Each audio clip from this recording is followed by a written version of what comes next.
Le bureau de l'Assemblée nationale a décidé mercredi, après une demande judiciaire, de lever l'immunité parlementaire de Marine Le Pen, députée FN qui avait diffusé sur Twitter des photos d'une victime du groupe État islamique, a-t-on appris de sources parlementaires.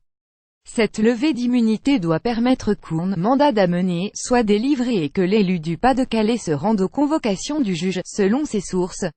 Le bureau, plus haute instance collégiale de l'Assemblée composée de 22 députés, ne s'est pas prononcé sur le fond du dossier concernant la présidente du FN, comme habituellement, mais sur le caractère sérieux, loyal et sincère de la demande de la justice. Fin septembre, le bureau avait levé l'immunité d'un autre député apparenté FN, Gilbert Collard, pour les mêmes raisons. L'élu du Gard a depuis annoncé avoir déposé un recours au tribunal administratif afin de faire annuler la décision, et il entendait porter plainte contre le président de l'Assemblée François de Rugy.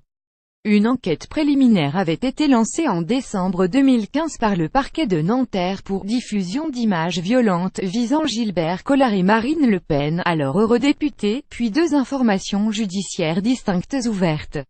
Par ces images publiées sur Twitter, ils entendaient protester contre le parallèle ignoble EIFN dressé selon eux par le journaliste Jean-Jacques Bourdin sur BFM TV et RMC.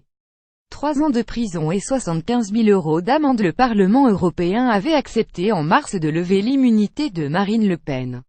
Celle-ci a été élue députée en juin, et a donc quitté le Parlement européen.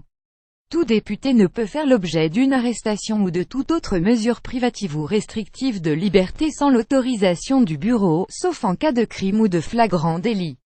Marine Le Pen avait posté 3 photos avec le texte « Dèche, c'est ça », un homme vêtu d'une combinaison orange sous les chenilles d'un char, un homme vêtu de la même manière enflammé dans une cage et un corps d'homme décapité avec la tête posée sur le dos.